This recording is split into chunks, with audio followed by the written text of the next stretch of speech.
What's good, y'all? Welcome to my review for this week's episode of the 1,000-Year Blood War Anime, man. And man, what an episode this was, man. Ruruka finally made her triumphant return to the anime. Shout out to James. Seriously, man. I literally, like, right before I started recording this, when James dropped his reaction to the episode, and obviously I saw some of his tweets beforehand.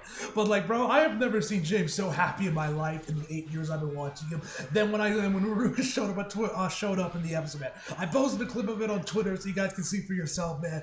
The man was absolutely elated with joy when Ruruka. I swear the man looked like he was on the verge of tears. He was so happy to see Ruruka and how well she looked, man. Seriously, like, Ruruka felt like that was like the priority cut of the episode, man. Like, I don't know if you was animating that part of the episode with Ruruka when she started having the really hardcore character acting around the latter half of the episode. But I swear, whoever animated that, I swear to God, Ruruka is their favorite character, bro. Because, like, she looked better than everybody else in this episode. I ain't gonna lie, man. The key animation, the character acting, everything looked way better than the rest of the episode. So, yeah. Now, actually, guys, one other thing that's interesting about this that happened recently, I found out. Someone posted this on Reddit, on the Anime Dub subreddit. I posted this one because out there I posted the clip of Derek saying, like, hey, Core 3's dub is now officially in production. Someone I posted, apparently the episode was already out, and like, yo, bro, check this piracy website. I checked, and yeah, and then I checked the one that I usually use to download episodes from for whatnot to get my thumbnails and everything. And yeah, the first episode of the dub for Core 3 is out. You can watch it. It's on the sites, man. So there you go. I did watch it. I did watch it before I started watching this episode while I was waiting for the episode to release. I did go and watch it, man. They didn't dub the song, which I wasn't surprised by, because you guys know there's a shit ton of red tape when it comes to dubbing songs. So I wasn't too surprised that the song ended up just, you know, what didn't end up getting dubbed. But the rest of the episode, man, sounded great, man. Richard Epcard sounds amazing as always. It's Yu-Ha, man. I love who they got versus Ichibe. He sounded great. JYB sounded amazing as always, man. We got here a little bit of Wendy, which is good to hear, man. It's always good to hear Wendy, man. Anyway, but yeah, man. So the dub is out now. At first, I thought this whole thing was a leak, but it seems like this is like what happened with Tokyo Revengers Season 2 with the first dub, with the first core that got dubbed that you didn't know. The second core still remains undubbed. I don't know if this was like this for any of the other Hulu dubs out there, for the other Disney dubs, like with Summertime Rendering, Loser Ridge, or any of the other shows that they have the license for. But I know with Tokyo Revengers, the episodes would drop like a few days or weeks in advance on Disney Plus, and then eventually would come down and release on Hulu. So it seems like that's what case we hear. The episode dropped early on Disney Plus, and whenever it's gonna get dropped on Hulu. Now, we still have not got a single announcement from Viz or anybody about a dub release date or the dub's announcement. Nothing. Just Derek's original post is the only thing we got for the dub. So kind of weird that they're not marketing this at all. Like, I feel like we should get some tweets or something going on, especially since it's already out on Disney Plus, seemingly. Kind of weird, but I guess Viz and marketing Bleach don't go well together.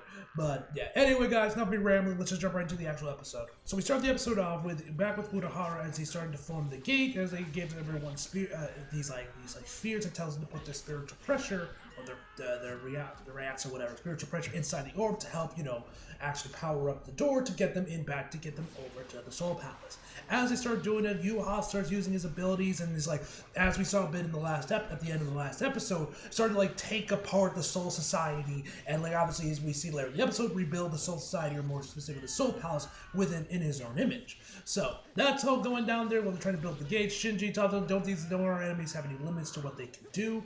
Before we head over back with Ichigo, where we're pick up right where we left off last year with Grimmjow making his grand reappearance, man. And he's obviously ready to throw down with Ichigo. Ichigo was like wondering, and like he goes on questioning, like, oh, did you think I was dead? Like I would die before, you know, I killed you. And it looks like and he pulls out his sword like they're about to throw down, but right before Grimmjow and Ichigo can throw at it to settle the score, Nell comes in there, suicide diving through tits first through Grimmjow and just glops Ichigo into the third dimension. Like, she set this man flying when she finally landed on Ichigo. First of all, I gotta say, man, Nell looks absolutely stunning, man. I love her redesign that she's rocking with it. I love her new outfit she's rocking during the Blood War, man. They look Grimjow though. They're both dripped out. I would say between the two, I definitely prefer Grimjow a little bit more. Man is just dripped out, man. But I love Nell's armor she's rocking here as well.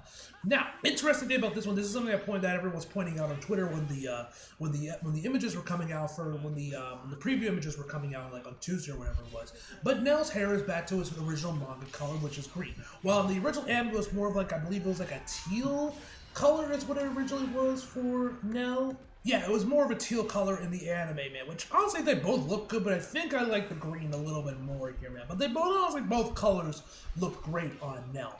But anyway, she explains that Urahara gave her this bracelet, so now she can change between her adult and kid forms at will. Oh, and then we cut over to Best Girl, man, and bro. First of all, she looked hella cute.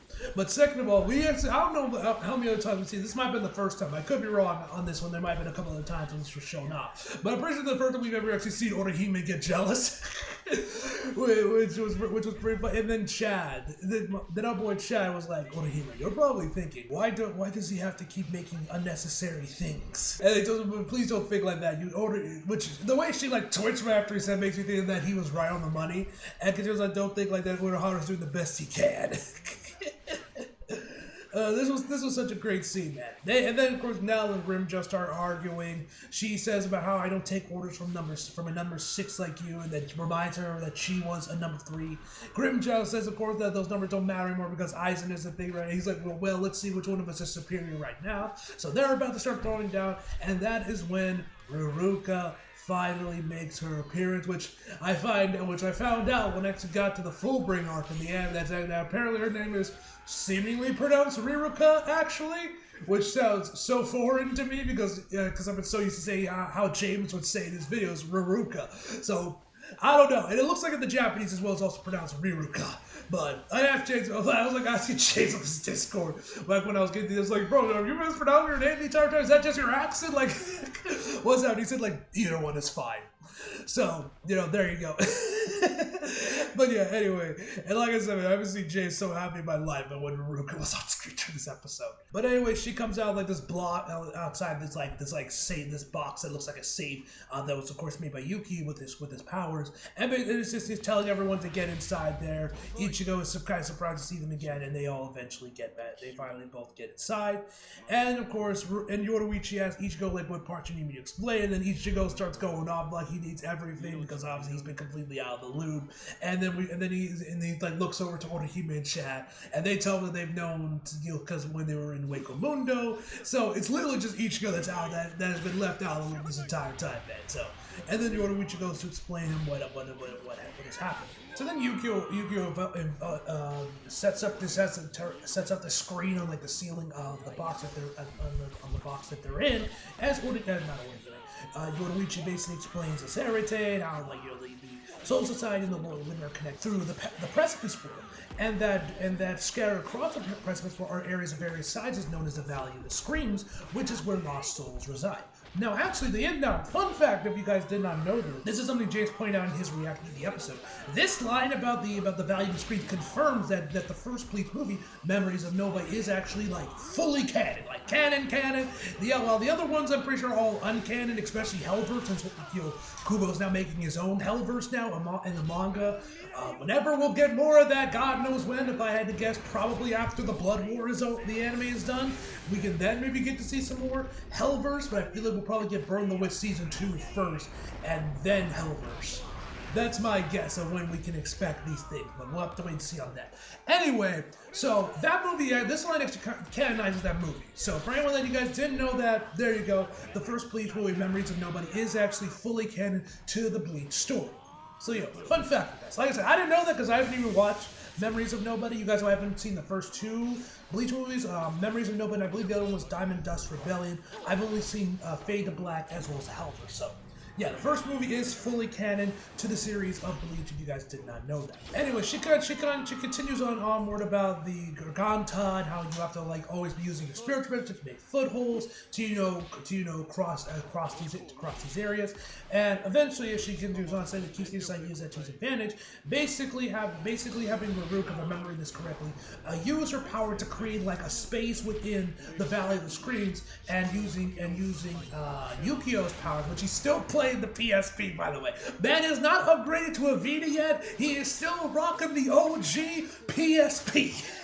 Which I thought was funny. I would have liked if maybe they upgraded his PSP to a Vita. I would have loved to see the man, just as a fan of the Vita, man. I always love to see the Vita get some rub, but unfortunately no Vita this time. It's still the OG PSP, which I guess makes sense considering this still would have taken place in like, what, 2011 or whatever? I forget where Bleach takes in what year the Bleach takes place during like the Fullbring arc and the 1,000-Year Blood War. I forget which year it takes place, but it would have been cool if they updated to a Vita. That would have been cool, especially for the anime. I would have loved to them update to a Vita, but no, it's still the PSP. Anyway, I'm getting sidetracked. So anyway, as I was saying, she was going to use Ruruka's powers to to carry a small value, containing a small part of the value screens in a box, and then have Yukio's powers where he creates the safe that they're in right now with rails to travel through there to get back over to the soul palace without them having to use any ray sheets, so that Yuha and the rest of the plenty have no idea that they're coming, leading to, of course, a surprise attack.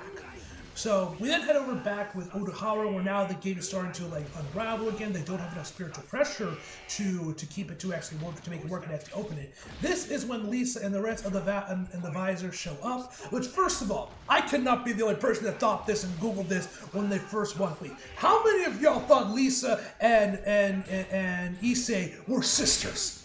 I mean, look at them. They're practically twins. Like, they look very similar to one another, man, with the hair. Obviously their personalities are kind of similar. They both wear Shunsui's lieutenants, and of course they wear very similar, if not the exact same glasses. Like, I legit thought these two were like sisters or something when I first started watching the Bleach anime, but no, they're completely unrelated. Shunsui just has a very specific type. But you know what, man? Base. He likes elegant women that are badass, man. You know what? That man got good taste, man. Because both Lisa and Issei are both fine as hell, brother. I ain't gonna hold you, bro. I think between the two, I like Lisa a little bit more. I think I like her a little bit more than Issei. But then again, Issei's gonna have a big showcase this core, judging from the OP, man. She's gonna we're gonna be seeing, I'm assuming, her Shikai in this core, man, judging from the weapon she's carrying in the OP, man. I also, like I said, I mentioned I have I actually have her unit in BBS as well. So that might change. I might be switching to the Issei group and say that I like her more than Lisa. But for the time being, I kind of dig Lisa, and I kind of like that for her, she had a skirt on instead. I really dug her look in her weapon, man. But that's just, and her hollow mask is pretty cool. But that's just my first. Tell me down below what you guys thought. You guys, which one do you prefer? Are you more on Team Lisa or are you on Team Issei? Leave it down below in the comments. Anyway, so Hiyori is, of course, yelling into her heart to give them the orbs. They get the orbs and they start doing their thing. Although I did find it funny that the big guy, I forget his name, for him, because his hands are so fucking big, the dude is just like holding it by his fingers. Like, literally just holding it on his fingers. Like, his hand literally swallows this thing whole, man. It's insane. This dude got some big ass hands. Anyway, this is when Mayuri uses the spiritual pressure amplifier to give him the other spiritual pressure they needed to actually fully open the gate and for it to work. We then have her back to Yoruichi. She mentioned that she set up a stake right behind where the Soul King wants inside the Soul Palace, which is where Yukio's box is going to take them, lead for their surprise attack. So, and she tells Ichigo to fire his highest power Getsuga he can to land a surprise attack and hopefully do some damage to Yuha while he's distracted. Then we get to another amazing moment with Ruruka and Orihime, where Orihime is getting sad and Ruruka is like mad. Is getting mad, like that she's saying that she hates that she's making us feel gloomy too. And then Orihime thanks her, which also I gotta say this, man, because I don't know if I mentioned before, but this is something I definitely noticed when I was watching the Bleach anime, and I was going through the Fullbring arc. I fucking love Orihime and Ruruka's dynamic, man. They are so cute, man. Like when she she's like bugging her for the donuts, man. I love these two men. They have such great chemistry. I love these two. I wish we got more interaction with Orihime and Ruruka, man, because I love the little bits that we got from the Fullbring arc as well as here, man, have been amazing, man. I wish we got more Orihime and Ruruka, man. These two would be amazing, such amazing friends if they hung out more, man. I love their dynamic. Anyway, she says, Ruruka, of course, being a tsundere, is going up like, why are you thanking me for that? You're such a weirdo, and just starts slapping her with her wings on like her hoodie, on like the hood she has on, man. It was so cute. Of course, James was freaking out when he was like, flood of the wings!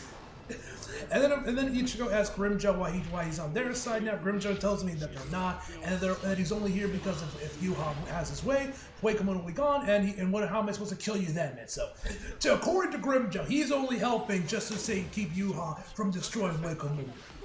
I sure. Just a bit. I do hope we do get a team up between Grimmjow and Ichigo and Orihime sometime either in Court 3 or Court 4, man. I'll take just an Ichigo Grimmjow team up, man. Just give me some team up with Ichigo and Grimmjow, man, and I will be a happy man. Have them go up in their Bankais and his Resurrection. I'm gonna lose my fucking shit, man, if that actually happens. Anyway, we then cover back to Uryu as he has flashbacks to his battle with Ichigo, and this is when Yuha starting to fully master. It's starting to we see once again his new, I guess you would call it Soul King design. I'm not sure if this form has an official name yet. With his eyes are covered in this black stuff with all the eyes on it, which someone pointed out how it was reminiscent of a spider, which I could definitely kind of see that a little bit. And fuckboy eyes, he's kind of freaked out by this. He is spooked by Yuha's new design, man. And in the hospital, I'm like, bro, what the hell are you doing? What's wrong with you? He's like, calm down, bro. And he's like, bro, do you not see what's wrong with this guy? How do you not feel that from your His Majesty looking like a monster? And then Yuha tells him, do I scare you? Don't be afraid. In time, you will get used to my appearance. And then this is when more of the ground underneath starts to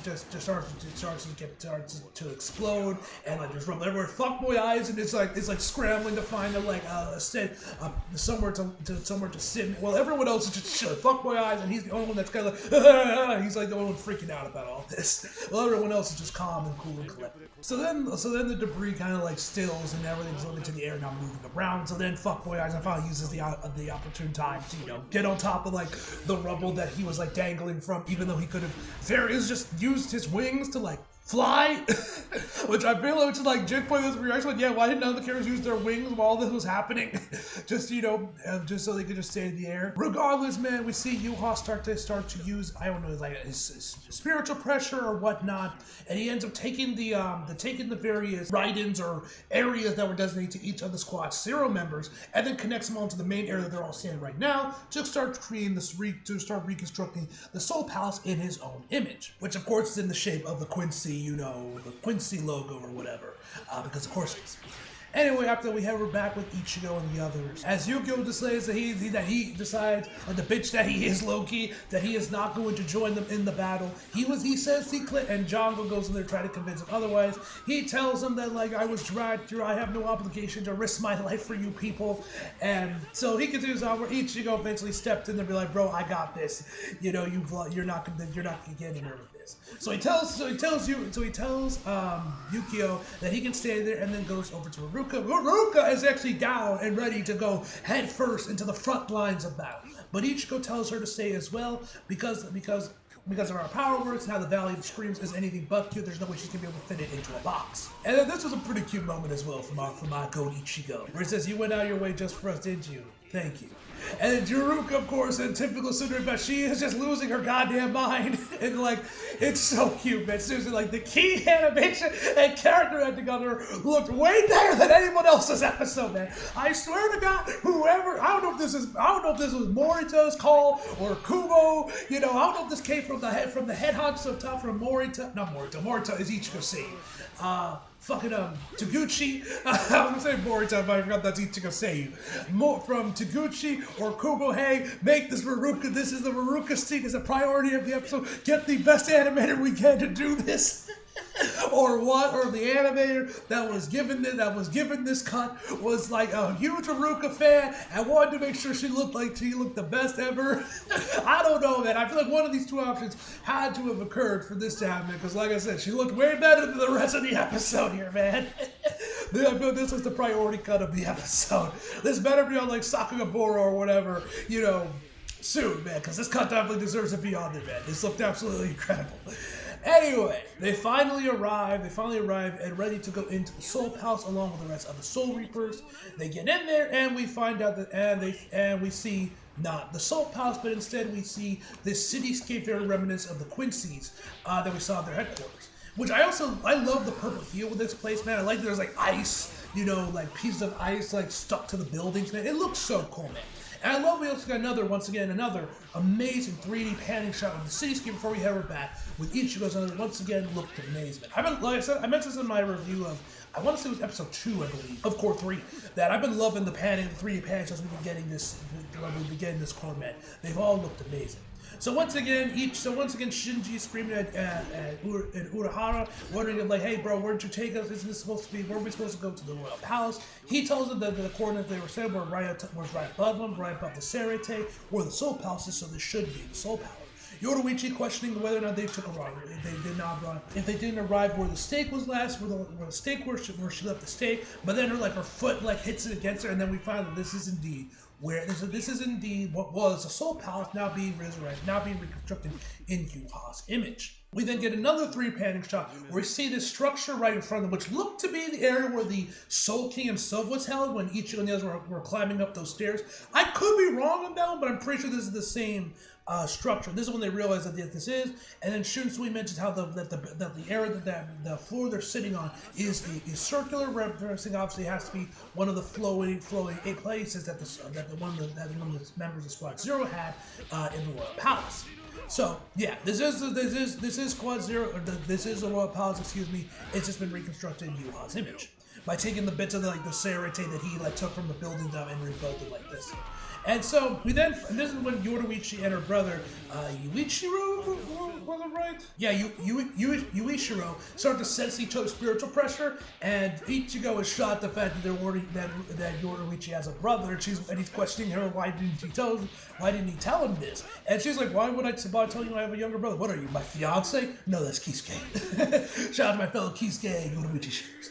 But yeah, of course her brother is elated by this and rushes to go over and meet up with his sister, but then he starts to fall right down, but then Renji mentions the cat before he falls to his death because he thought doing how the Soul Palace is so densely packed with Ryatsu or spiritual pressure or whatever, that you can use your spiritual pressure to create footholds in the problem. But due to the fact that now Yuha is now running things, he has reconstructed the Soul Palace, that the densely packed, that the spiritual pressure density of the Royal Palace is completely gone. Now you can do that. As Byakuya continues onward, saying as it makes sense for them to prepare a battlefield that's obviously the Soul Reaper's disadvantage. Quincy's can manipulate and use Reishi in their surroundings. It'd be something their leader would do, especially after killing the Soul King. We then cut over to Soifon, who is now all free of her bandages, so rejoice, side boob lovers, you get your side boob back. Rejoice. and she says that she can't feel the Soul King's spiritual pressure anymore, and is wondering if he has been dead. Shunsui goes and tells him that even though far away, he can sense that Ichigo's team is still there, so it's good there, since it's good there to have one wiped out yet. And can you also that if the Soul King has been defeated, they're gonna need to defeat was killed, excuse me. They defeat the end and then decide on the new Soul King. If Juichiro could talk, that's what he would probably say. And he continues on saying we must proceed on the path we're given. Where are the 13 court guard squads? So let's advance. So let's advance for the sake of the court guards. So they're like, yeah, let's go. And that's when another building starts to form again, which is basically a castle that's obviously meant to be where Yuha and the other Quincy's are held. That is their HQ, their stronghold, whatever you want to call it. They're practically inviting them in. They're like, hey, here's where we're held now. Come get us. And then we cut over to Yuha, now sitting in his new throne and everything, man. He continues on word about what the castle is called, that this castle has become the foundation for a new world, and it will be known as Welt, if I'm pronouncing that right. I am not German. And that's basically where the episode ends, where we get the title card, Bleach 32, The Holy Newborn. Phenomenal episode once again, ladies and gentlemen. Next week seems like we'll be back to the action. Hopefully we get a Grimmjow team up with Ichigo and Orihime, or just Ichigo and Grimmjow, and I'm just hoping we get to see some team up action with Grimmjow and Ichigo. But yeah, man, this episode's amazing. Art animation was incredible, especially for Ruruka, man. Like I said, I swear to God, whoever was animated in that fight, whoever was ever animated Ruka for that cut, man, that must be like, Ruka must be their favorite character, man. Like, I swear to God, because it looks so good. Anyway, guys, overall, I give this episode a 9.5 out of 10, guys. Hope you guys enjoyed the video. Like if you did, subscribe if you're new. Follow me so you feel like it. The links are across below. And as always, come back for more. See you guys next time.